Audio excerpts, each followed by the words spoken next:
जी, आज आप कृषि कानूनों को किस नजरिए से देख रहे हैं, वो ये पूछ रहे थे। कृषि कानून तो पहले दिन ही गलत थे और इसीलिए उनको वापस लिया गया। आज कृषि को लेने की जरूरत है। हम लोग आम आदमी, आज आप हमारे साथ गांव में चलिए, उत्साह देखिए लोगों में। अभी हम जब आ रहे थे तो कुछ साथी हाथ में झाड़ू लिए खड़े थे। देखिए उत्साह है लोगों में। सतेंद्र जी, किसानों की एंट्री होगी आदमपुर चुनाव में, किस तरह देखते हैं आप इसको? किसान तो हमेशा से आदमपुर में रहा है। पंचायतें हो रही हैं, विरोध हो रहा है। किसान तो पिछले कई महीनों से आदमपुर तहसील में बैठा है। किसान कई महीनों से बालसमंद चौकी में बैठा रहा। झूठा आश्वासन देकर सरकार ने उठाने का काम किया उनको। किसान तो सदैव यही है। नहीं है तो कुलदीप बिश्नोई जी की संवेदनशीलता नहीं है।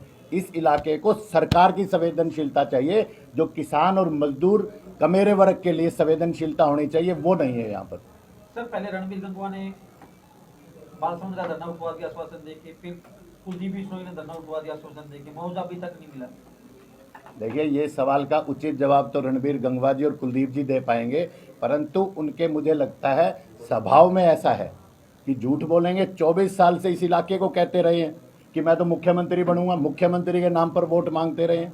आज आदमपुर की जनता यही तो हिसाब मांग रही है। पहली बार विधायक का चुनाव लड़ने की तैयारी में है कुलदीप जी।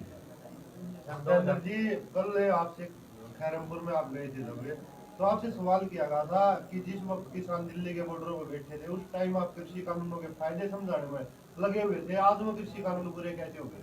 पहली बात तो मैं कल खैरमपुर में नहीं गया था। मैं नहीं गया, मैं परसों में नहीं गया। आप किसी और व्यक्ति से मिलाए होंगे। नहीं, वीडियो दिखा देंगे सर। खैरमपुर तो आज हो गया। खैरमपुर तो मैं अब हो गया हूँ और खैरमपुर में धरने पे बैठ के आया हूँ और 45 दिन से धरना चल रहा है खैरमपुर में। आज 46वां दिन है। हैरानी होती है, कुलदीप जी विधायक थे इस इलाके में। कुलदीप जी ने उनके बेटे को चुनाव लड़ा रहे हैं, आज तक खैरमपुर के धरने पे नहीं गए। मैं कहता हूँ असंवेदनशीलता की हद है। आज धरने पे लोगों ने बताया, जो साथी वहां बैठे थे, जब हमने उनसे पूछा कि सरकार की तरफ से कोई आश्वासन आया, उन्होंने बड़े दुखी होकर कहा, ना सरकार की तरफ से कोई आश्वासन आया, ना सरकार की तरफ से कोई व्यक्ति आया। और तो और 2 दिन पहले कुलदीप जी अपने लाव लश्कर के साथ उस धरने के साइड में से होकर निकल गए। देखिए उन्होंने। सतेंद्र जी, आज आप कृषि कानूनों को किस नजरिए से देख रहे हैं, वो ये पूछ रहे थे। कृषि कानून तो पहले दिन ही गलत थे और इसीलिए उनको वापस लिया गया। आज कृषि कानूनों का मुद्दा नहीं है। मुद्दा है 750 किसानों की जो शहादत हुई, उसकी जिम्मेवारी, उसका दायित्व कौन लेगा?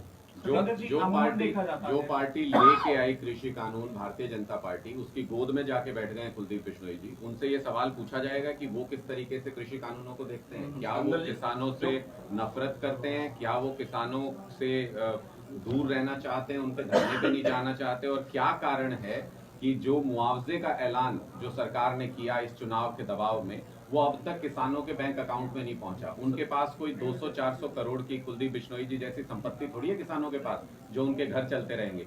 एक एक दिन के मोहताज रहते हैं किसान, अपनी फसल के ऊपर डिपेंड करते हैं, और उसका मुआवजा अगर कुछ दिन न मिले तो उनको रोटी के लाले पड़ जाते हैं। ऐसी स्थिति में भी अमानवीय व्यवहार भारतीय जनता पार्टी और कुलदीप बिश्नोई जी कर रहे हैं। सिर्फ अपना चुनाव लड़ने में व्यस्त हैं, उनके मुआवजे के बारे में कोई सुध नहीं ले रहा। सर, किसान आंदोलन हुआ, किसान आंदोलन फिलहाल पोस्टपोन है। किसान जिस बात के लिए लड़ रहा था वो हूबहू खड़ी है। क्या किसान को सारी पार्टियां फुटबॉल नहीं बना रही? देखिए, आम आदमी पार्टी ने पहले दिन से, जब अमित शाह ने जेल बनाने के लिए दिल्ली के स्टेडियम मांगे, अरविंद केजरीवाल ने कहा था देश का अन्नदाता है, मैं बिना झंडे टोपी की सेवा करूंगा, और हम सबको निर्देश दिया हम बॉर्डर पे जाके जो बेस्ट पॉसिबल सेवा कर सकते थे, चाहे वो टॉयलेट की थी, हम फैसिलिटी नहीं पूछ रहे। आम आदमी ने फैसिलिटी क्या दी? हम कह रहे किसान जिस बात को लेकर लड़ाई लड़ रहा था, लड़ाई कायम है, लड़ाई वहीं खड़ी है। मैं आपको वही बता रहा हूँ। अरे सुनिए तो साहब, आम आदमी पार्टी के लोग वो पार्टी है जिसने संसद के सेंट्रल हॉल में प्रधानमंत्री को घेरा काले कानूनों के ऊपर।